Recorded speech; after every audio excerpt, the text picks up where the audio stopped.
हरे कृष्णा कृष्णा कृष्णा हरे हरे, हरे राम राम राम हरे हरे। आज से हम लोग नया ग्रंथ प्रारंभ कर रहे हैं, श्री बृहद भागवतामृत। कोई भी ग्रंथ प्रारंभ करने से पूर्व में जो ग्रंथ के लेखक हैं उनके चरणों में प्रणाम करना चाहिए। उसके पश्चात में ग्रंथ को प्रणाम करना चाहिए, गुरु जी को प्रणाम करना चाहिए, क्योंकि इनकी कृपा से ही वह ग्रंथ हृदय में प्रकाशित होगा। अन्यथा हम पढ़ते जाएंगे, नॉलेज बहुत हो जाएगी किंतु रियलाइजेशन जीरो, हृदय में नहीं उतरेगा वो। इसलिए शास्त्र में बताया यमेव वृणते तेन लभ्य वस्तु है, ये जड़ वस्तुओं के समान नहीं है। बुद्धि इंटेलिजेंट है तो हमने याद कर लिया, याद तो कर सकते हो इसको भी, किंतु रियलाइजेशन बिल्कुल भी नहीं, अनुभूति कुछ भी नहीं होगी। और वो ज्ञान से अभिमान उल्टा उत्पन्न हो जाएगा और वो अभिमान ही पतन का कारण बनेगा। इसलिए जो भक्ति की प्रोसेस है शरणागति, ग्रंथ अध्ययन कर रहे हैं तो ग्रंथ के प्रति शरणागति, उनके लेखक के प्रति शरणागति। और इस ग्रंथ के लेखक भी कोई साधारण नहीं है। श्री सनातन गोस्वामी, श्री चैतन्य महाप्रभु के पार्षद, ब्रज लीला में श्री लवंग मंजरी, और उनके अंदर में चतुर्सेन जो है सनत सनंदन सनातन सनत कुमार, उसमें श्री सनातन जो हैं उनका भी प्रवेश है।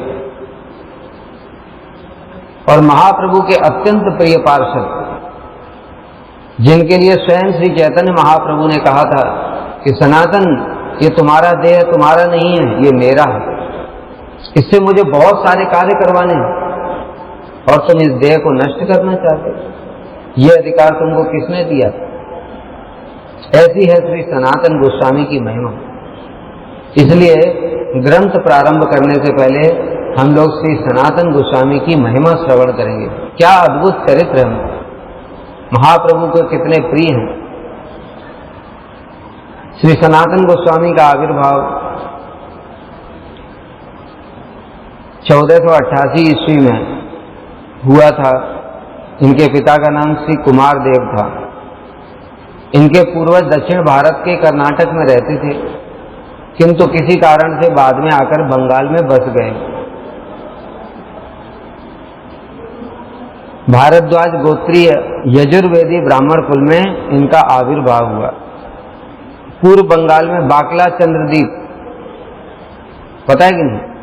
बाकला चंद्रदीप के निकट फतेहाबाद नामक स्थान में इनका बाल्यकाल हुआ। ये 3 भाई थे, अमर, संतोष और अनुपम। अमर, इनका नाम बाद में श्री चैतन्य महाप्रभु ने श्री सनातन दिया। संतोष का नाम दिया श्री रूप, और श्री अनुपम उनका नाम वही था। श्री जीव गोस्वामी श्री अनुपम के ही पुत्र थे। श्री सनातन गोस्वामी और श्री रूप गोस्वामी बाल्यकाल से ही बड़ी तीक्ष्ण बुद्धि थी इनकी।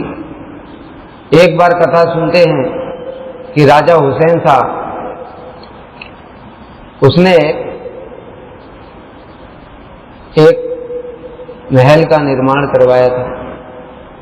जो कारीगर था उसने जोश में आकर के बोल दिया, अरे महाराज ये तो कुछ भी नहीं, मैं तो इससे भी अच्छा बना सकता हूं। उसको बड़ा गुस्सा आया। उसने कहा इतना अच्छा, इससे भी अच्छा बना सकता है तो बनाया क्यों? और ये अगर इसको मैंने छोड़ दिया तो ये दूसरे किसी का और अच्छा बना देगा, इसलिए उसको वहीं से उठा करके फेंक दिया, मर गया। और बादशाह ने गुस्से में तो उसको तो मार ही दिया, और जो अपने सेनापति था उसको बोल दिया गुस्से में आकर के, जाओ लेकर के आओ। तो सेनापति भी देखा बादशाह तो गुस्से में, कहीं हमारा भी नंबर ना आ जाए, तो डर के मारे वहीं से चल दिया। चल तो दिया, अब क्या लेकर के आना है पता नहीं है। पूछा भी नहीं डर के मारे कहीं कि मेरा गला ही ना काट दे, गुस्से में वैसे ही है। इसलिए बेचारा जाकर के एक स्थान पर बड़ा सोच में बैठा हुआ, चिंता में, बड़ा दुखी होकर के। वहीं पर ये अमर और ये संतोष, श्री रूप और श्री सनातन उस समय युवक ही थे, ये भी वहीं पर थे। इन्होंने जब उसको चिंताग्रस्त देखा तो पूछा, आप इतना चिंता क्यों कर रहे हैं? तो सेनापति ने कहा, क्या बताऊं, ऐसी ऐसी घटना हो गई। अभी बादशाह से पूछता तो कहीं मेरा ही गला न काट देता, इसलिए मैं डर के मारे आ गया। क्या लेकर के आना है पता नहीं है, खाली हाथ लौटा तो भी गला काट देगा, करूं तो क्या करूं। तब अमर और संतोष ने कहा, आप चिंता मत करो। उन्होंने पूरा प्रसंग सुना, किस कारण से ऐसा बोला, और उसके बाद उन्होंने कहा कि बादशाह के पास में जाकर के अच्छे कारीगर लेकर के जाओ। तो वो सेनापति बादशाह के पास में जो बढ़िया सबसे कारीगर था उसको लेकर के गया। बादशाह बड़ा खुश हो गया, और उस समय तो गुस्से में था, इसलिए उसने तो बताया नहीं था क्या लेकर के जाना है। उसने भी डर के मारे पूछा नहीं था। बाद में जब गुस्सा ठंडा हो गया, ये कारीगर को लेकर के पहुंचा, तो बादशाह ने पूछा, तुमको कैसे पता चला मेरे मन की बात, मैंने तो बताया ही नहीं था।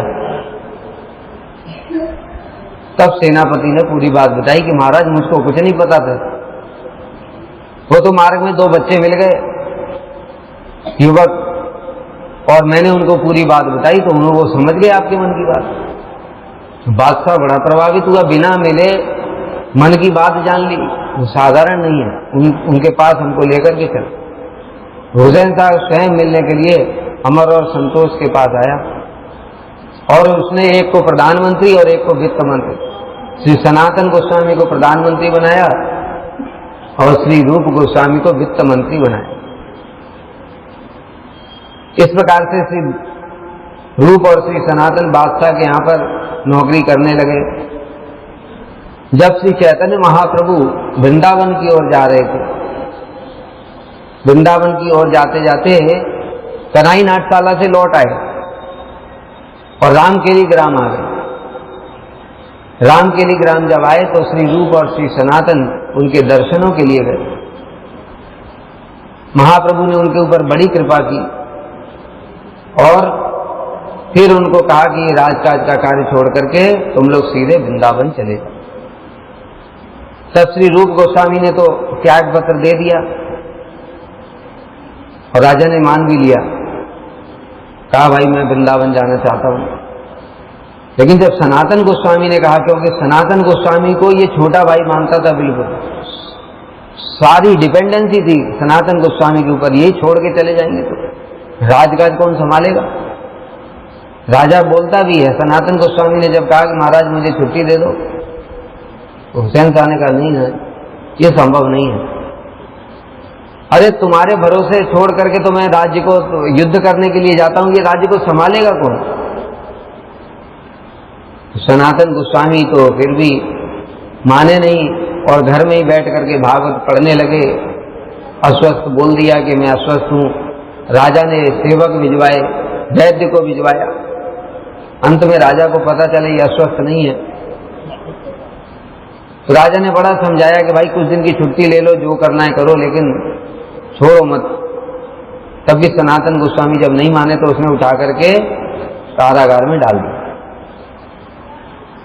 रामकेली ग्राम में अभी भी वो स्थान है, जेल, जहां पर श्री सनातन गोस्वामी को बंदी बनाया था। जब श्री रूप गोस्वामी जा रहे थे वृंदावन की ओर, तब कुछ स्वर्ण मुद्राएं वहां पर रख गए थे और श्री सनातन गोस्वामी को कहा था कि जब आवश्यकता पड़े तो इनको ले लेना।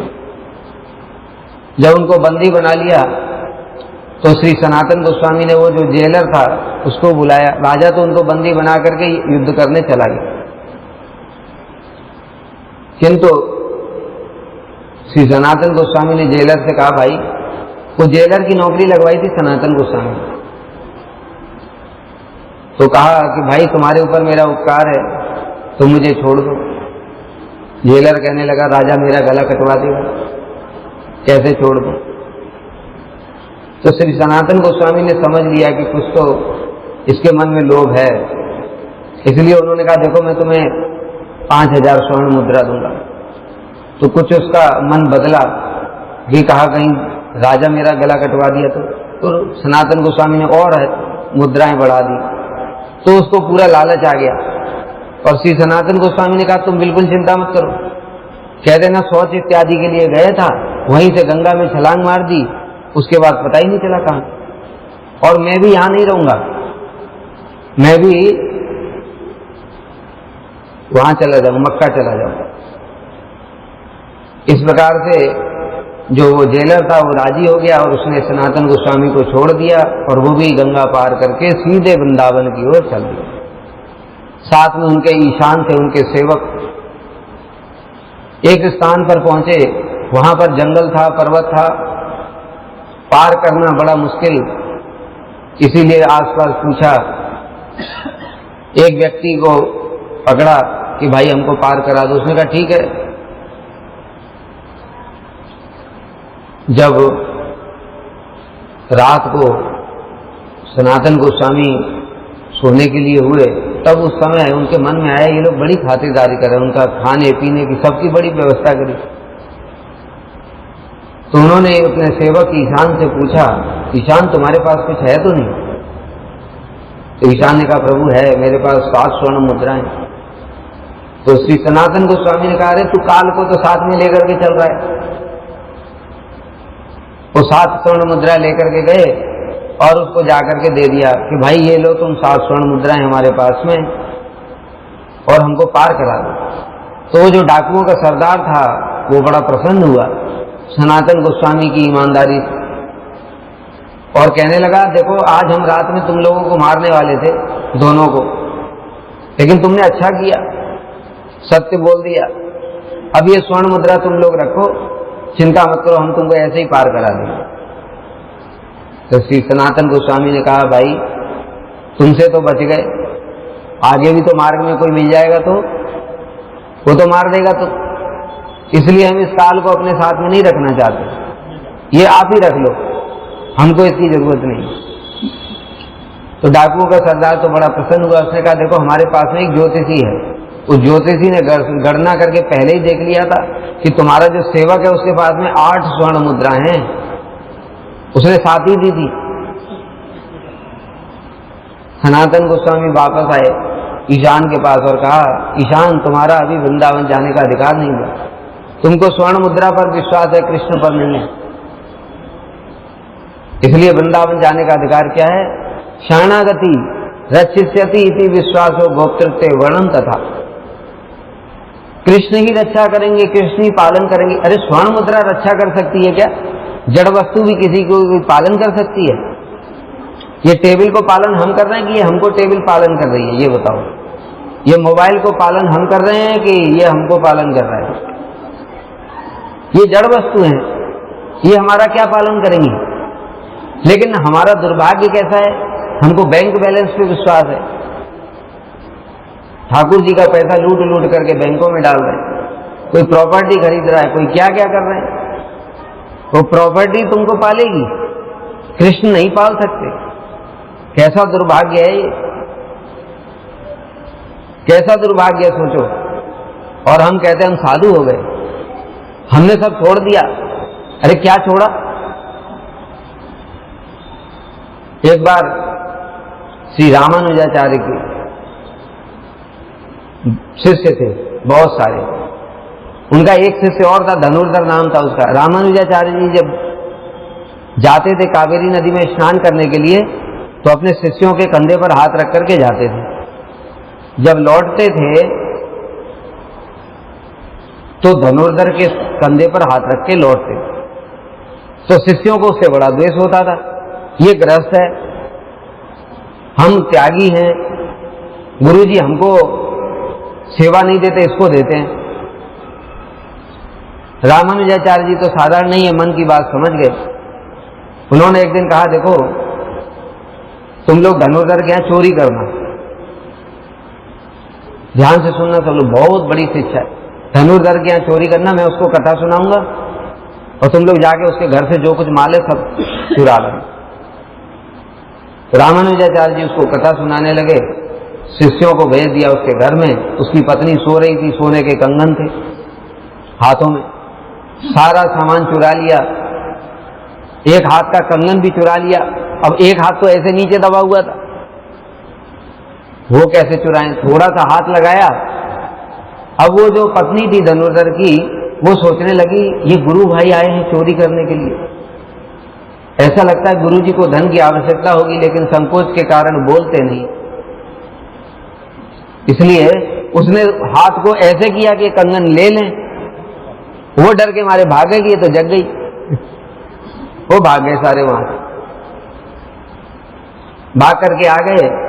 रामानुजाचार्य जी ने धनुर्धर को छोड़ दिया। धनुर्धर आए और रामानुजाचार्य जी ने अपने शिष्यों को कहा, देखो जाकर के क्या बात करते हैं आप।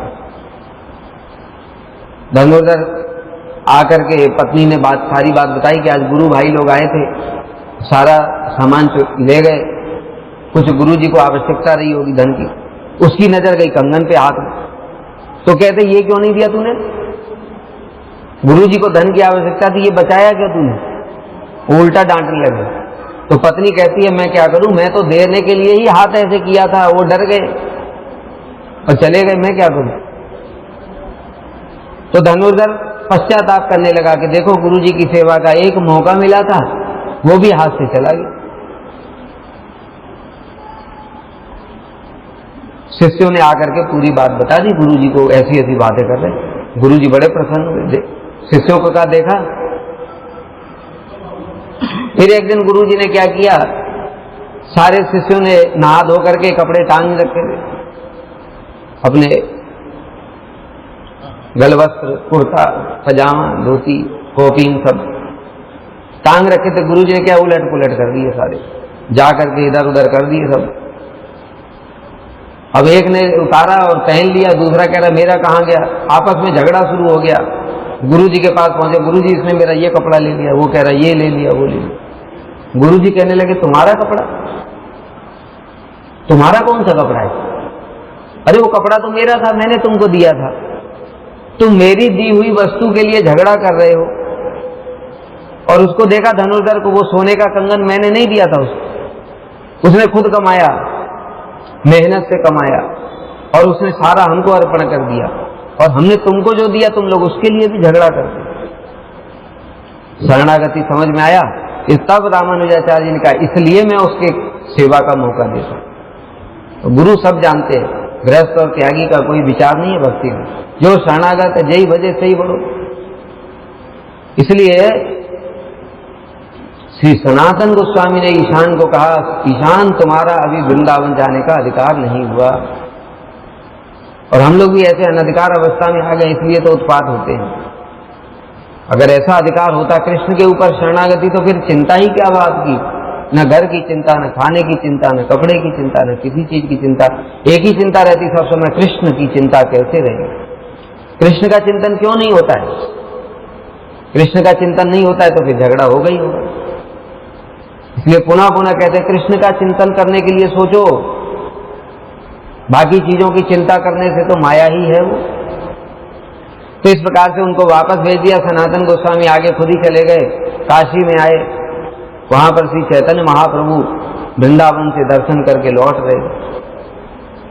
महाप्रभु ने तपन मिश्र को बोला जाओ,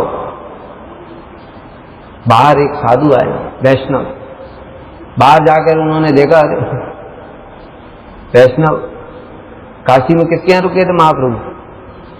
तो उन्होंने जाकर के बोला कि वहां तो बाहर दाढ़ी वाला कोई फकीर है ना, बहुत दिन से चलते चलते और दाढ़ी बड़ी बड़ी हो गई थी, पैदल चलते थे, जंगल का मार्ग, बड़ा विचित्र वेश हो गया था, स्नान भी किया नहीं। तब वो आकर के बोले, कहते बाहर तो कोई वैष्णव दिख नहीं रहा है। वो वैष्णव का मतलब क्या? कंठी तिलक पूरा चकाचक होना चाहिए। तो महाप्रभु ने कहा कोई है? कहते हाँ एक फकीर जैसा दिखता है। कहते उन्हीं को ले आओ, दरवेश उन्हीं को ले आओ। श्री सनातन गोस्वामी अंदर गए, जैसे ही महाप्रभु के दर्शन किए, साष्टांग प्रणाम किए। महाप्रभु बड़े प्रसन्न हुए और फिर श्री सनातन गोस्वामी ने महाप्रभु की कृपा से। वो जो प्रश्न पूछ रहे हैं वो शक्ति भी महाप्रभु ही संचार कर रहे हैं। महाप्रभु से पूछा के आमी, मैं कौन हूं और मैं संसार में कैसे आ गया, मुझे तीन ताप क्यों जला रहे हैं? ये जीव का प्रश्न होना चाहिए, पारमार्थिक प्रश्न। तब श्री चैतन्य महाप्रभु ने संबंध, अभिधेय, प्रयोजन, सारे के सारे तत्व सिद्धांत सब श्री सनातन गोस्वामी को बताए। उन्हीं सब शिक्षाओं के आधार पर ही श्री सनातन गोस्वामी ने यह बृहद भागवतामृत की रचना की। बड़ा सुंदर ग्रंथ है और विशेष रूप से गुरु जी को तो इतना प्रिय था, बार बार गुरु जी इसको पाठ करते थे। मथुरा में कितनी बार पाठ किया। अधिकतर गुरु जी की जो पुरानी कथाएं अवेलेबल है सब बृहद भागवतामृत की है और पाठ करते करते गुरु जी आविष्ट हो जाते। कितना सुंदर वर्णन है। फिर श्री सनातन गोस्वामी को महाप्रभु ने कहा जाओ वृंदावन चले जाओ और वहां जाकर के जगत में शुद्ध भक्ति की स्थापना करो, ब्रजमंडल के लुप्त तीर्थों का उद्धार करो, कृष्ण विग्रह सेवा का प्रकाश करो और वैष्णव स्मृति का प्रचार करो। इस प्रकार से श्री सनातन गोस्वामी को वृंदावन भेज दिया। वृंदावन में आ गए। यमुना जी के किनारे ही मदन मोहन घेरा उस स्थान को बोलते हैं। उस समय वृंदावन में कुछ भी नहीं था, कोई मंदिर वंदिर कुछ भी नहीं थे, जंगल ही जंगल था चारों ओर। इसलिए सनातन गोस्वामी ने वहीं मदन मोहन घेरा में कुटिया बना ली, वहीं पर रह करके भजन करते। क्या अद्भुत भजन था। प्रतिदिन वहां से वृंदावन से जाते थे गोवर्धन पैदल हरि नाम करते हुए। वहां से गोवर्धन कितना किलोमीटर है पता है? 21 किलोमीटर, 20-21 किलोमीटर है वृंदावन से। एक गिरिराज जी की परिक्रमा करते थे 21 किलोमीटर। उसके बाद में मथुरा आते थे, वहां से भी लगभग 20-25 किलोमीटर। फिर मथुरा से वृंदावन जाते थे 15 किलोमीटर और हरि नाम करते। एक बार मथुरा में एक जहां पर भिक्षा करने जाते थे, चौबे का घर था, ब्राह्मण। एक दिन देखा कि चौबाइन के यहाँ पर मदन मोहन जी हैं और चौबाइन के बच्चे के साथ खेलते हैं। मदन मोहन जी को देख करके सनातन गोस्वामी को बड़ा आश्चर्य हुआ। तो लीला देखते थे ठाकुर जी क्या क्या लीला कर रहे हैं। तो बहुत सारी लंबी कथा है, उसको नहीं बताएंगे। तो एक दिन मदन मोहन जी कहने लगे सनातन में तुम्हारे साथ चलना चाहता हूं। सनातन गोस्वामी ने कहा देखो भैया, हम तो ऐसे ही रहते हैं, जो मिल जाता है खा लेते हैं। आपको 56 भोग चाहिए खाने के लिए, रहने के लिए बढ़िया बढ़िया मंदिर चाहिए, कहां से लाऊंगा मैं? मदन मोहन जी कहने लगे सनातन कुछ नहीं चाहिए मुझे, तुम जहां रखोगे रह लूंगा, जो दोगे खा लूंगा। सनातन गोस्वामी ने कहा सोच लो। कहते ठीक है तुम्हारे साथ ही चलना है। ठीक है पीछे पीछे आ जाओ, मैं तुम्हें कंधे पर बिठाकर नहीं ले जाता। सनातन गोस्वामी आगे आगे, मदन मोहन जी पीछे पीछे। पहुंच गए वृंदावन। जैसे ही उस स्थान पर आए मदन मोहन जी फिर विग्रह बन गए। सनातन गोस्वामी ने क्या किया, 2 पत्थर ऐसे लगा करके और एक पत्थर से ऊपर ढक करके ऐसे मदन मोहन जी के लिए बस हो गया मंदिर। कहा यहीं बैठो आराम से, इधर ही रहो।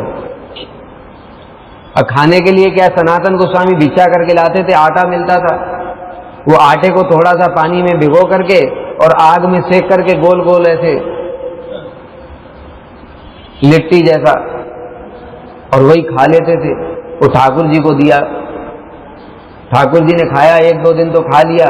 तीसरे दिन कहते सनातन ये तो भीतर ही नहीं जाता है, इतना सूखा सूखा आटे जैसे, आटे की गोलियां तो कैसे भीतर जाएगा बताओ, कुछ है ही नहीं उसके साथ। कहते कम से कम कुछ नमक तो दे दिया करो थोड़ा सा। कहते नमक भिक्षा कर लाया करो भाई। सनातन गोस्वामी कहने लगे पहले ही बोला। ये क्या है, ये देखो, ये रागात्मिक जन है। उनसे कृष्ण मांग मांग करके सूखे आटे की जो है लिट्टियां भी खा रहे हैं और हमारी तरफ कृष्ण देखते भी नहीं। प्रेम ही नहीं है, कहां से देखेंगे? ऐसा प्रेम होना चाहिए, ये सुनते ही हृदय में होना चाहिए। हमारे हृदय में ऐसा प्रेम कब आएगा? गुरु वैष्णवों से प्रार्थना करो, चेष्टा करो, हरि नाम करते हुए ये सब कथा चिंतन करो, तब तो प्रेम आएगा। हरी कथा सोचते हुए क्या थे, इसने मुझे ये नहीं दिया, इसने मुझे ऐसे बोल दिया, रात को मुझे दूध नहीं मिला, ये ले गए सारा। यही सब चिंता मन में हरि नाम करते हुए भी आ रही है, तो फिर क्या आएगा? कहां से प्रेम है? सबके लिए है, त्यागियों के लिए, गृहस्थों के लिए, सबके लिए। खाने पीने और जब तक शरीर के लिए सोच रहे हैं तब तक कहां से ठाकुर जी क्यों मांगेंगे तुमसे? उनको किसी चीज की जरूरत नहीं।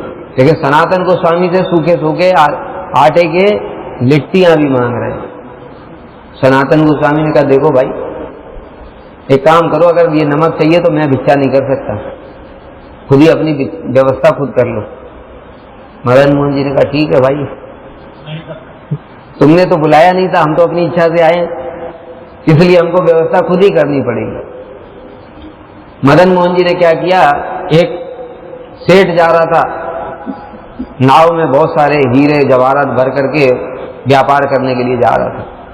कृष्णदास नाम था उसका, और उसकी नाव जो है मदन मोहन जी के मंदिर के सामने ही यमुना जी की बालू में फंस गई। बड़ी कोशिश करी, सब कुछ किया, निकली नहीं।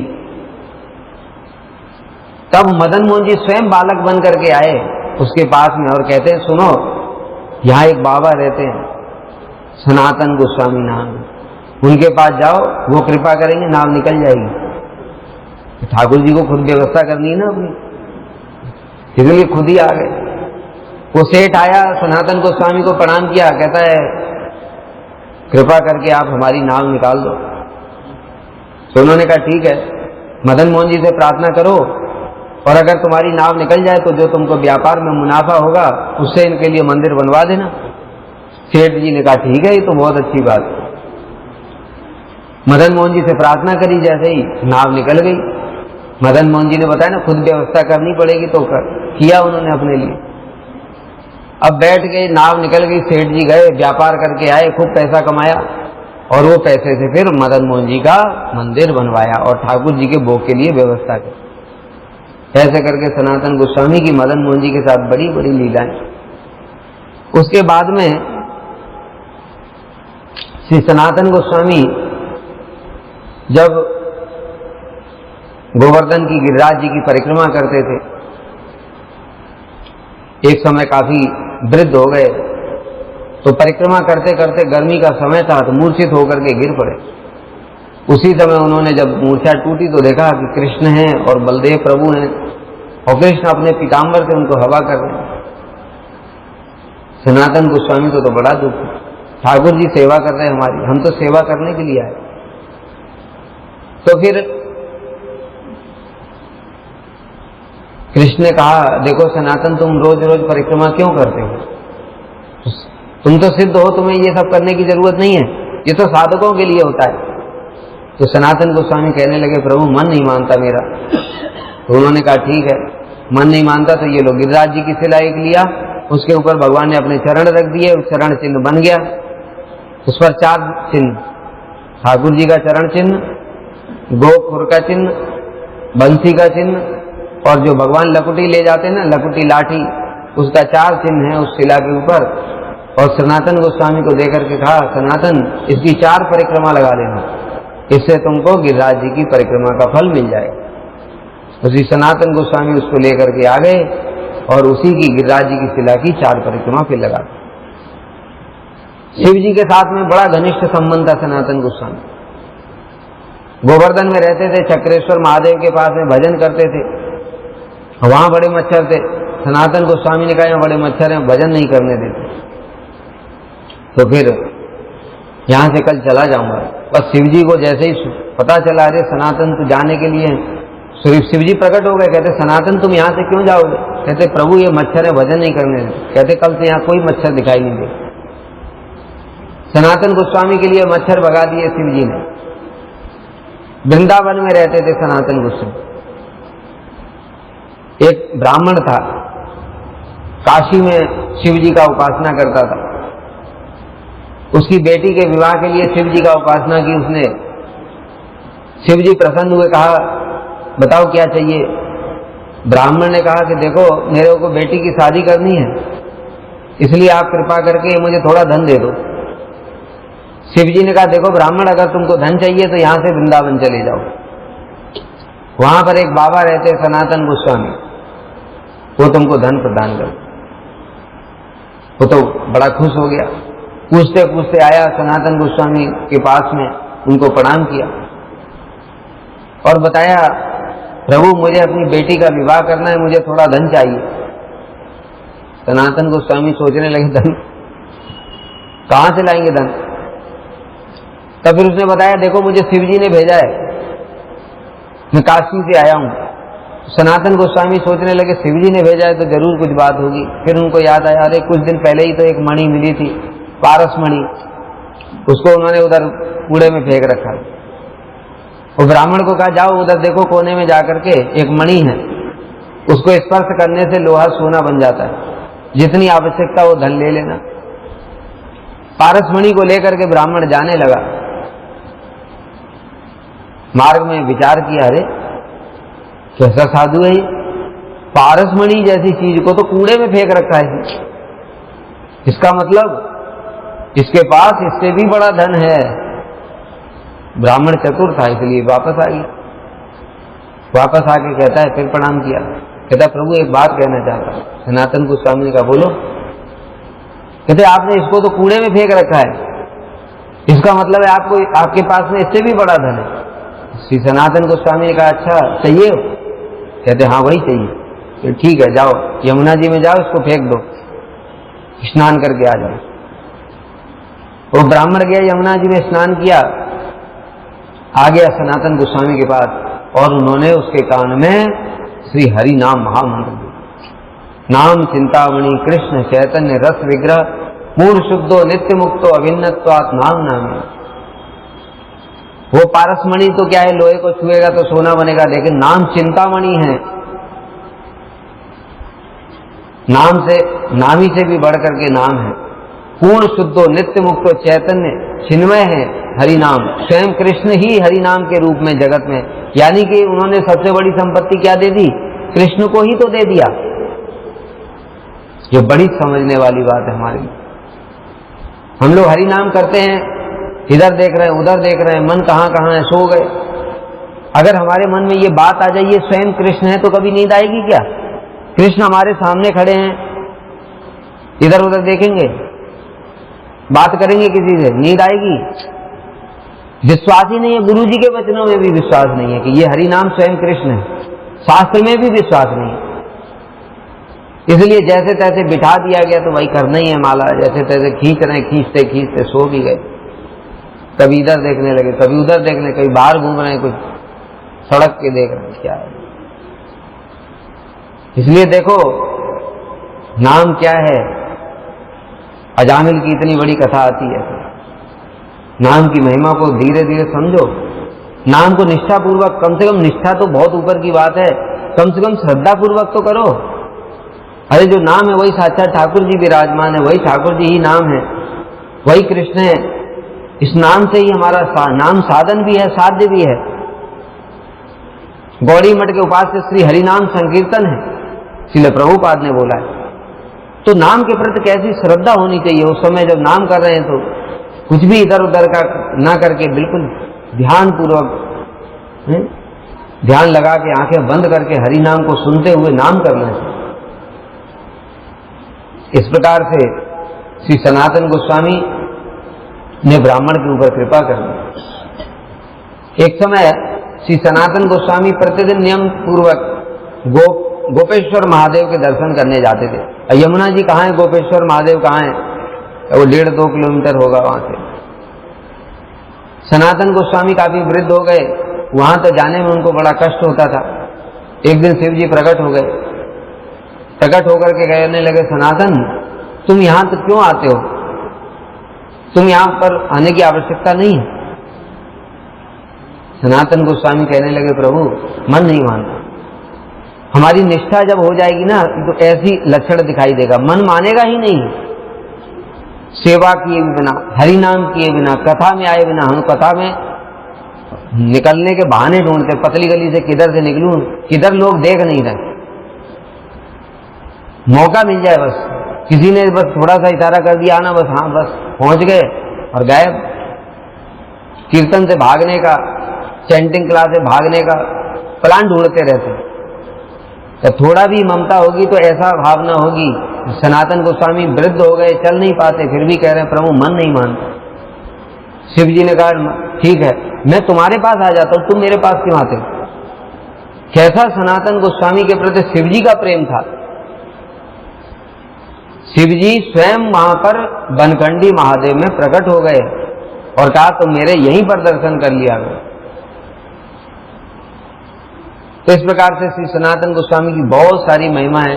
जब सनातन गोस्वामी एक बार वृंदावन से श्री चैतन्य महाप्रभु के दर्शन करने के लिए जगन्नाथपुरी गए, बड़ी अद्भुत लीलाएं उनकी जगन्नाथपुरी।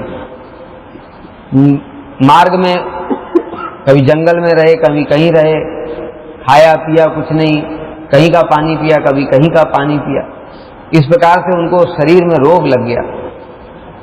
कंडू माने खुजली, रसा है, उसमें से जो रस निकलता था खुजली में, इसलिए उसको कंडू रसा रोग हो गया।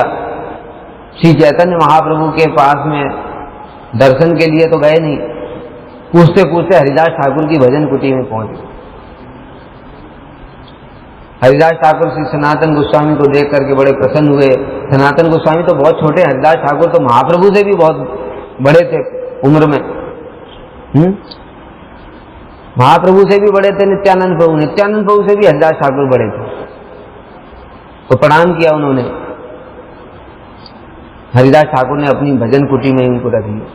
महाप्रभु का प्रतिदिन नियम था, महाप्रभु समुद्र में स्नान करने के लिए जाते थे।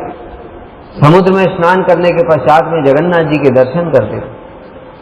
जगन्नाथ जी के दर्शन करने के पश्चात में हरिदास ठाकुर को दर्शन देने के लिए महाप्रभु स्वयं आते थे।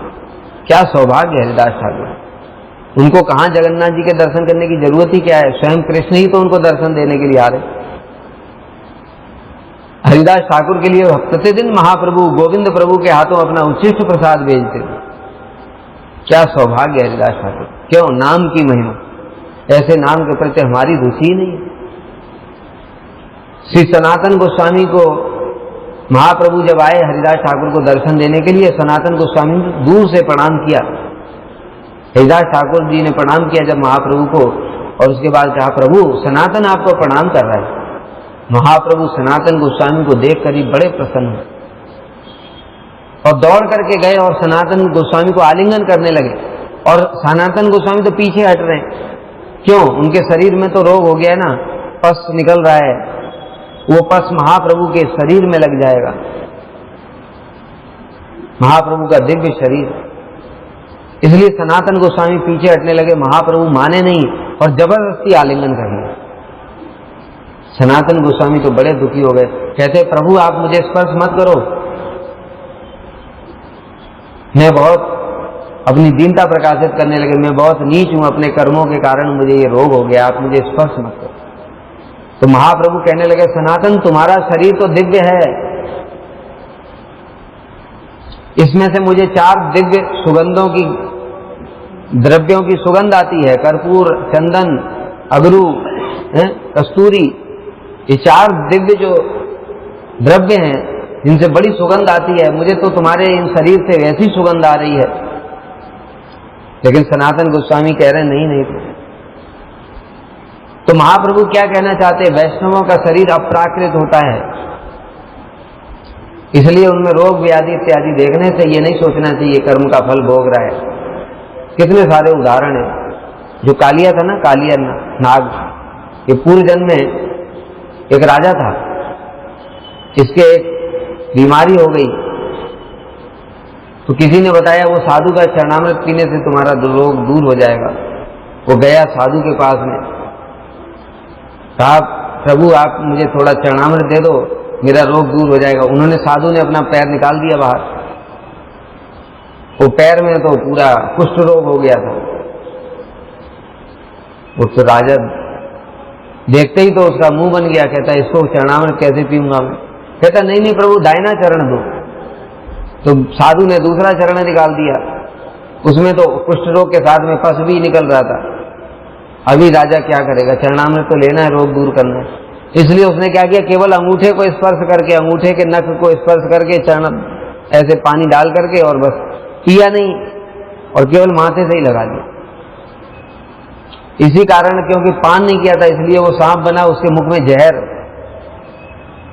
और क्योंकि उसने चरणामृत को माथे से लगाया था इसलिए भगवान के चरणों का स्पर्श का सौभाग्य प्राप्त हुआ। तो साधु देखने में उनको क्या लग रहा था, कुष्ठ रोग है, इसके पस निकल रहा है, लेकिन देखो वही तो चरणामृत से तो उसकी ऐसी गति हुई, कृष्ण का सौभाग्य प्राप्त हुआ चरण स्पर्श का।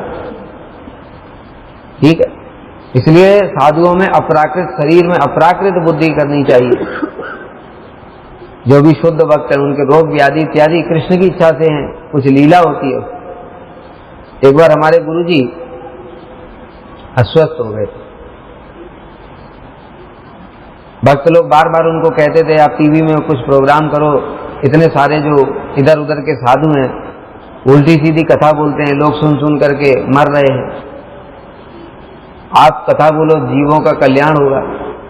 गुरुजी ने बड़ा मना किया पर माने नहीं। ठीक है चलो कैमरा ले आओ, कैमरा ले आए, वीडियो बनाया, वीडियो ठीक नहीं हुआ, गुरुजी ने कहा ठीक है कल बनाना। अगले दिन सवेरे गुरुजी ने अस्वस्थ लीला कर दी, पेट में दर्द शुरू हो गया, एक्सरे वगैरह लिया गया, पेट में ट्यूमर, तुरंत डॉक्टर ने कहा इनको दिल्ली ले जाओ, ट्यूमर का ऑपरेशन होगा। दिल्ली लेकर के आए, वहां पर एक्सरे वैक्सरे हुआ, देखा कुछ भी नहीं। क्या है मतलब कहने, वैष्णव लोग अस्वस्थ लीला, उनकी इच्छा नहीं है, उनकी इच्छा के विरुद्ध कुछ कर रहे हो तुम, तो उन्होंने वहीं अस्वस्थ लीला कर दी, लोग करोगे कैसे। इसी प्रकार से श्री नरोत्तम ठाकुर का भी कथा आती है, उनको पैरालिसिस हो गया और जितने ब्राह्मण थे पाखंडी लोग वो सब निंदा करने लगे कि देखा ब्राह्मणों को दीक्षा देता है, निम्न जाति का होकर के ब्राह्मणों को दीक्षा देता है, अपने कर्म का फल भोग रहा है ना। उनके शिष्य लोगों ने सुना गुरु जी की निंदा कर रहे हैं नरोत्तम ठाकुर, जिनके लिए स्वयं महाप्रभु प्रेम रख करके गए। इसलिए शिष्य लोग गए गुरु जी से प्रार्थना की, प्रभु ये जीव लोग आपकी निंदा करेंगे तो इनकी क्या दुर्गति होगी, इसलिए आप कृपा करो इनके ऊपर, यह स्वस्थ लीला बंद करो। अगले दिन नरोत्तम दास ठाकुर फिर ठीक हो गए। जब ठीक हो गए तो वो सारे ब्राह्मणों ने देखा, तब उनको अपना प्रायश्चित हुआ और उनके शरणागत हुए। वैष्णव लोग लीला भी करते हैं, उनका देह अपराकृत होता है, स्वयं श्री चैतन्य महाप्रभु ने कहा। और महाप्रभु बोले ये तो तुमको कुष्ठ, ये जो कंडू रसारोग हुआ है वो कृष्ण मेरी परीक्षा लेना चाहते हैं। कैसी परीक्षा लेना चाहते हैं? क्योंकि मैं सन्यासी हूं, सन्यासी का कर्तव्य क्या है, वो शरीर को नहीं देखेगा। सन्यासी का मतलब क्या, तन मन वचन के द्वारा केवल कृष्ण की सेवा, तो सभी में आत्मा को ही देखेगा। तो इसलिए कृष्ण मेरी परीक्षा लेना चाहते हैं, इसलिए तुमको ये रोग दिया। तो श्री सनातन गोस्वामी को रोज रोज आलिंगन करते थे महाप्रभु। तो एक दिन सनातन गोस्वामी ने सोचा मैं प्राण ही त्याग देता हूं। रथ यात्रा आ रही है, रथ यात्रा के नीचे, रथ के नीचे जो प्राण त्यागता है उसको भी भगवान का धाम मिल जाता है, इसलिए उन्होंने सोचा प्राण ही त्याग देता हूं। महाप्रभु अपने भक्तों के साथ सभा में बैठे थे, सनातन गोस्वामी दूर बैठे थे पीछे। दूर से ही महाप्रभु कहने लगे, सनातन अगर देह त्यागने से ही कृष्ण मिल जाते तो मैं करोड़ों बार त्याग देता, किंतु कृष्ण देह त्याग करने से नहीं मिलेंगे, भजन करने से। और तुमको ये अधिकार किसने दिया कि तुम दूसरे की वस्तु को नष्ट करो? ये तुम्हारा शरीर नहीं है, ये तुमने मुझे समर्पित कर दिया है, इसलिए ये मेरा शरीर। और तुम तो विद्वान हो, समस्त शास्त्रों के ज्ञाता हो, क्या तुम्हारे लिए ऐसा करना शोभा देता है कि तुम किसी दूसरे की वस्तु को नष्ट कर दो? क्या महाप्रभु का देखो कितना प्रेम है सनातन गोस्वामी के प्रति, उनकी देह। महाप्रभु कह रहे हैं तुमको ये अधिकार किसने दिया? मतलब क्या, जब हमने दीक्षा लिया उसी समय गुरु को ये देह समर्पित कर दिया। अब इस शरीर को हम न नष्ट कर सकते हैं न इससे भोग कर सकते, दोनों काम नहीं कर सकते। ये शरीर गुरु जी की सेवा का उपकरण है बस। ये भाव जिसके मन में होगा उसको तो गुरु जी अपने जैसा बनाएंगे, उसके अंदर तो अपने दिव्य गुणों को संचार करेंगे। हमारा तो भाव ही नहीं है कोई, जैसे तैसे इधर उधर से बोल करके कैसे कैसे दीक्षा ले ली, अंदर से तो भावना ही नहीं थी कुछ। शरणागति क्या है, गुरु क्या है, शिष्य क्या है, भक्ति क्या है, कोई मतलब ही नहीं, जानना भी नहीं चाहते। ये शरणागति है, तब जाकर के ऐसा ऐसा दिव्य गुण प्रकाशित होते हैं शिष्य में, जब वो पूर्ण शरणागत होता है। इस शरीर को गुरु जी की संपत्ति समझता है, और गुरु जी की संपत्ति को फिर भोग कैसे कर सकता है बताओ? अगर भोग करेगा तो महानरक में जाएगा, और त्याग नष्ट भी नहीं कर सकता। कोई गुरु जी की संपत्ति को नष्ट करेगा तो क्या होगा बताओ? महानरक में जाएगा। इसलिए शिष्य को कोई अधिकार नहीं है। महाप्रभु ने स्वयं ये शिक्षा दी। तो सनातन गोस्वामी बहुत सारी शिक्षाएं हैं, एक एक बात को भी इतनी इतनी बातें इसके अंदर में, इतनी शिक्षाएं हैं, लेकिन वही है कि समय का अभाव है, इसलिए संक्षेप में ही बता रहे। नहीं तो ये तो प्रसंग ऐसा है कि ये तो कितने दिनों तक यही प्रसंग चलता रहेगा। सनातन गोस्वामी के साथ महाप्रभु का मिलन बड़ा ही अद्भुत है। फिर उसके बाद में सनातन गोस्वामी अब क्या करें? पहले सोचा था रोज रोज अपराध होता है, इसलिए प्राण त्याग देता हूं, वो भी महाप्रभु ने करने नहीं दिया, तो अब क्या करें? एक दिन जगदानंद पंडित जी से पूछा, प्रभु क्या करूं? बड़ा दुख लगता है, महाप्रभु रोज मुझे आलिंगन करते हैं, स्पर्श करते हैं, मेरे शरीर का पस उनके शरीर में लग जाता है, बड़ा दुख होता है, अपराध हो रहा है मेरा यहाँ, क्या करूं? तो जगदानंद जी कहने लगे, सनातन बहुत आसान चीज है, तो महाप्रभु से परमिशन लो वृंदावन वापस जाने की, और वृंदावन वापस चले जाओ, बस अपराध भी खत्म हो जाएगा। सनातन गोस्वामी को ये आइडिया बड़ा अच्छा लगा, और जाकर के कहने लगे महाप्रभु से, प्रभु मैं वृंदावन जाने की आज्ञा मांगता हूं। मैं आज श्री जगदानंद पंडित जी से मिला था, और उन्होंने मुझे ये उपाय बताया, क्योंकि यहाँ मेरा रोज रोज उपाय अपराध होता है। तो श्री सनातन गोस्वामी को महाप्रभु बोले, वो जगह कल का छोकरा तुमको शिक्षा दे रहा है। महाप्रभु ने यहां बड़ी शिक्षा दी, एक एक बात में बड़ी शिक्षा है। मर्यादा उल्लंघन प्रभु सहते पारे ना। जगदानंद पंडित कोई साधारण नहीं है, सत्यभामा देवी के अवतार हैं, उनके अंदर ब्रज की सखी भी है। उसके बाद भी महाप्रभु ने स्वयं ये स्थापित किया कि उसने तुमको उपदेश दिया कैसे। देखो यहां पर यद्यपि सनातन गोस्वामी ही पूछ रहे हैं उनसे, जगदानंद पंडित जी से, फिर भी कहा तो उसने छोटा होकर के तुमको बड़े को, मतलब भजन में सनातन गोस्वामी बहुत श्रेष्ठ है, उसने तुमको उपदेश देने का उसको अधिकार किसने दिया? इसलिए महाप्रभु ने ये शिक्षा प्रदान की। तब बहुत सारे बातें हैं सनातन गोस्वामी का जगदानंद जी के, तो सनातन गोस्वामी तो दीनता पूर्वक कहने लगे, प्रभु अब मैं समझ गया, आपका जगदानंद के प्रति बड़ा प्रेम है, उसको तो आप डांट लगाते हो। मतलब हम अपने को डांट लगाते हैं ना, जब कोई बच्चा झगड़ा करके आता है तो हम अपने बच्चे को डांट लगाते हैं, क्यों? उसको अपना मानते हैं। लेकिन आप मुझे वंचना करते हैं। तो महाप्रभु स्वयं लज्जित हो गए, कहते नहीं सनातन ऐसी बात नहीं है, किंतु मैं मर्यादा का उल्लंघन सहन नहीं करता, मुझे तुम बहुत प्रिय हो। तो इस प्रकार से हम लोग भी डांट लगाते हैं ब्रह्मचारियों को या गृहस्थों को भी। किस लिए लगाते हैं? अरे मंगल चाहते इसलिए तो लगाते, नहीं तो बताओ गलतियां बताने वाला जगत में है ही कौन? जैसे मर्जी है करते रहो। भागवत वक्ताएं पैसा लूट करके बैंक में रख करके चले जाते हैं, उसके बाद तुमसे क्या मतलब है? हम लोग कह रहे हैं भजन करो, लिखो, याद करो, किस लिए कह रहे हैं? क्या तुम हमको पैसा कमा करके दो? कोई हमको क्या दे सकता है बताओ? जिसको भक्ति रस का एक बिंदु भी मिल गया, उसके लिए जगत में क्या वस्तु है जो उसको चाहिए? कोई क्या दे सकता है? हम गुरु जी को क्या दे सकते हैं? वो राधा जी के निज जन है। अरे कृष्ण उनके चरणों में गिड़गिड़ाते हैं, हम उनको क्या पैसा कमा करके देंगे? बड़ा विचार है। इसलिए गुरु जी शासन क्यों करते हैं? हमारे लिए, क्योंकि उनको हमको देख करके दया आती है। ये सब कुछ छोड़ करके आया, फिर भी यहां पर भोग कर रहा है।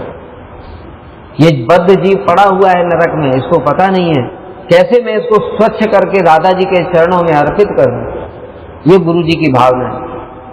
एक बार गुरु जी ने अपने एक शिष्य को बोला कि तुम मुझे 108 कमल ला करके दो। उन्होंने पूछा गुरु जी मैं आपको क्या दूं? कहते 108 कमल ला करके दे दो। उस शिष्य कहने लगे बस गुरु जी बस इतनी थी, अभी मैं ले करके आता हूं। तो गुरुजी हंसने लगे, कहते हैं ये 108 हृदय कमल है, उनको मैं शुद्ध करूंगा, उनके अंदर से अनर्थों को दूर करूंगा, काम क्रोध मोह लोभ मद मात्सर्य, और उनको उस योग्य बनाऊंगा कि उनको मैं राधा जी के चरणों में अर्पित कर दूं। ये गुरु जी की भावना है, हम उनको क्या दे सकते हैं? इसलिए उनका शासन, उनका प्रेम, सब कुछ सहन करना पड़ेगा, तभी तो हमारे ऊपर कृपा होगी। तो श्री सनातन गोस्वामी ने जब ऐसा कहा तो महाप्रभु थोड़े लज्जित से हो गए और उन्होंने कहा, नहीं सनातन, ऐसा नहीं है, मैं मर्यादा का उल्लंघन सहन नहीं करता। फिर श्री सनातन गोस्वामी चले गए। फिर एक दिन हरिदास ठाकुर जी महाप्रभु से कहने लगे, प्रभु आपकी लीला भला कौन जानता है, आप सनातन को ठीक क्यों नहीं कर देते? आपने वहां दक्षिण भारत की यात्रा पर गए थे तो कुष्ठ विप्र को आलिंगन किया था, और आलिंगन आपका स्पर्श पाकर के उसका दिव्य स्वरूप हो गया, और आप सनातन को रोज रोज आलिंगन करते, कुछ भी नहीं हो रहा है, क्यों नहीं हो रहा है? आपकी ये इच्छा है, आप सब कुछ करने में समर्थ। महाप्रभु ने बस आलिंगन किया, सनातन गोस्वामी का रोग दूर हो गया। इस प्रकार से श्री सनातन गोस्वामी की बहुत सारी महिमाएं हैं, और अंत में जब उन्होंने देह त्याग किया था, सनातन गोस्वामी पाद जी ने सारे ब्रजवासी उनके शरीर को लेकर के परिक्रमा लगाई, और उसी को कहते हैं मुड़िया पूर्णिमा। ब्रज में बड़ा गोवर्धन में उत्सव होता है, उसमें 40-50 लाख लोग आते हैं, गोवर्धन में पैर रखने की भी जगह नहीं होती। वो लोगों को पता नहीं, आज वो सनातन गोस्वामी को तो सब भूल गए, वो मेला चलता चला आ रहा है, किसी को पूछो तो पता ही नहीं है ये सनातन गोस्वामी के लिए ही है। सारे ब्रजवासी उनको इतना प्रेम करते थे बड़े बाबा के नाम से। जब वहां पर रहते थे पावन सरोवर के निकट में, वहां उनकी भजन कुटी है। कृष्ण एक दिन स्वयं दूध लेकर के आए उनके लिए, कृष्ण स्वयं दूध लेकर के आए। जब उन्होंने दूध पान किया तो उनके शरीर में प्रेम के विकार हो गए, सोचने लगे आज ठाकुर जी मेरे लिए स्वयं लेकर के आए। श्री सनातन गोस्वामी जब वहां रहते थे, पास में ही 13 कदम में रूप गोस्वामी रहते थे, दोनों परस्पर मिलकर के शास्त्रों की चर्चा करते थे। एक दिन शास्त्रों की चर्चा कर रहे थे, रूप गोस्वामी के मन में आया, मेरे बड़े भाई और परम वैष्णव आए हैं, अगर कोई थोड़ा दूध होता तो मैं उनके लिए खीर बना देता। बस स्वयं राधा जी बालिका का वेश बना करके आ गई, कहते बाबा बाबा ये लो, मेरी माँ ने दूध भेजा है, तुम इससे खीर बना लो। रूप गोस्वामी कहने लगे, लाली रख दो दूध, अभी थोड़ी देर में हम कथा करने के बाद में फिर दूध खीर बना लेंगे। तो लाली ने कहा ठीक है, तुम लोग तो बिजी हो इसलिए मैं ही बना देती हूँ। उन्होंने खुद ही खीर बना दी। बहुत समय तक शास्त्र की चर्चा चलती रही, हरि कथा चलती रही। उसके बाद जब हरि कथा बंद हुई तो श्री रूप गोस्वामी ने ठाकुर जी को भोग लगाया, और भोग लगाने के पश्चात में वो प्रसादी खीर सनातन गोस्वामी को दिया। सनातन गोस्वामी ने तो बस जैसे ही थोड़ा सा खीर खाई, उनके शरीर में प्रेम के विकार हो गए। समझ गए, साधारण तो नहीं है, समझ गए ये दिव्य खीर है। इसलिए उन्होंने पूछा, रूप तुमने कुछ मन में सोचा तो नहीं? तो रूप गोस्वामी कहने लगे, प्रभु मेरे मन में आया था कि परम वैष्णव, मेरे बड़े भ्राता परम वैष्णव महाप्रभु के पार्षद आप आए हैं, अगर थोड़ा दूध होता तो खीर बना देते। सनातन गोस्वामी रूप गोस्वामी को शिक्षा दे रहे हैं, कह रहे हैं रूप आगे से कभी ऐसा मत सोचना, तुम्हारे कारण राधा जी को कष्ट हो गया। वो स्वयं राधा जी थे। इस प्रकार से श्री रूप गोस्वामी को भी शिक्षा प्रदान करने वाले हैं। इसलिए रूप गोस्वामी ने जब अपने ग्रंथ भक्ति रसामृत सिंधु की रचना की, उसमें सनातन गोस्वामी को प्रणाम किया है, उनको शिक्षा गुरु माना। रूप गोस्वामी सनातन गोस्वामी को कितनी महिमा गान करते हैं। उन्होंने जितने भी पद लिखे हैं कीर्तन, सब में सनातन शब्द आया। राधे जय जय माधव दैत सनक सनातन वर्णे चर्चे। और भी कोई याद हो तो बताओ। सब में जो है सनातन गोस्वामी का नाम आया। इस प्रकार से श्री रूप गोस्वामी सनातन गोस्वामी को शिक्षा गुरु मानते हैं। और एक और लीला आती है कि एक बार श्री रूप गोस्वामी ग्रंथ लिख रहे थे, चाटू पुष्पांजलि। तो चाटू पुष्पांजलि लिखते लिखते उन्होंने एक पद लिखा, श्लोक, उसमें श्रीमती राधा रानी के जो वेणी है, वो वेणी की तुलना नागिन के साथ, काली नागिन के साथ की, फन वाली नागिन। तो श्री सनातन गोस्वामी आए, उन्होंने कहा रूप क्या लिख रहे हो? उन्होंने कहा प्रभु मैं ये लिख रहा हूं। उन्होंने पढ़ा और रूप गोस्वामी से कहा, रूप राधा जी के जो वेणी है उसकी तुलना नागिन से कहना ठीक नहीं है। तो रूप गोस्वामी ने कहा प्रभु फिर आप ही कुछ सोच करके बता दीजिए, मैं क्या उपमा दूं। तब उस समय सनातन गोस्वामी कहते ठीक है मैं सोच करके बताऊंगा। गिरिराज जी की परिक्रमा करते करते राधा कुंड के तट पर आए, वहां देखा एक दिव्य झूला है, उस झूले के ऊपर एक बालिका झूला झूल रही है और उसकी सखियां उसको झोटा दे रही, झूला झूला रही। उसी समय सनातन गोस्वामी ने देखा कि उसकी जो वेणी है वो ऐसे हवा में हिल रही है, उनको लगा ये तो नागिन है, और वो बड़ी तेजी से दौड़े, अरे लाली लाली लाली तुम्हारे ऊपर सांप। और वो लाली थोड़ा सा सनातन गोस्वामी की ओर ऐसे देखा और हंसते हुए और अंतर्धान। उसी समय सनातन गोस्वामी समझ गए ये लाली नहीं स्वयं राधा जी, और राधा जी ने मुझे यह शिक्षा देने के लिए कि जो कुछ रूप ने लिखा है वो सही है, इसलिए राधा जी स्वयं ये लीला प्रकट की, क्योंकि मुझे कैसा लगा कि वो राधा जी की जो वेणी है वो नागिन के समान है। तो कहने का मतलब, अब देखो सनातन गोस्वामी जो महाप्रभु के पार्षद हैं, जिनके लिए महाप्रभु ने एक बार कहा तुम तो सारे जगत के शिक्षक हो, तुम तो मुझे भी शिक्षा देने के लिए समर्थ।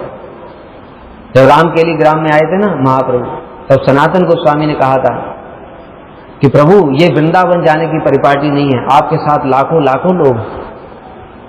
तब सनातन गोस्वामी की बात मान करके महाप्रभु वहां से फिर वृंदावन नहीं गए, लौट आए थे, शांतिपुर होकर के वापस आ गए। तो इसलिए श्री महाप्रभु स्वयं कह रहे हैं कि सनातन तुम तो मेरे भी शिक्षक हो। उनको कभी क्या भ्रम हो सकता है?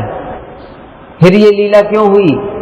ये लीला इसलिए हुई क्योंकि कल को जो आने वाले समय में बद्ध जीव हमारे जैसे वो कहीं रूप गोस्वामी के वचनों में अश्रद्धा ना करें, संदेह ना करें, इसलिए स्वयं श्री सनातन गोस्वामी के माध्यम से राधा जी ने ये लीला करवाई। ऐसा श्री सनातन गोस्वामी पाद की महिमा है।